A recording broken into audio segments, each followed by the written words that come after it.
Hey everybody, my name is Marcus, and in this video I'll show a really simple way how you can easily create a template in Todoist. So let's start. The first thing that you want to do is when you're going to be here,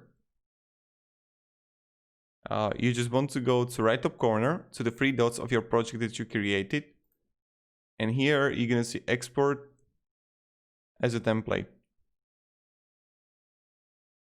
And now you just need to premium feature, but this is how you do it. And so you go right top corner to the three dots and right here export as a template, and that's how you do it.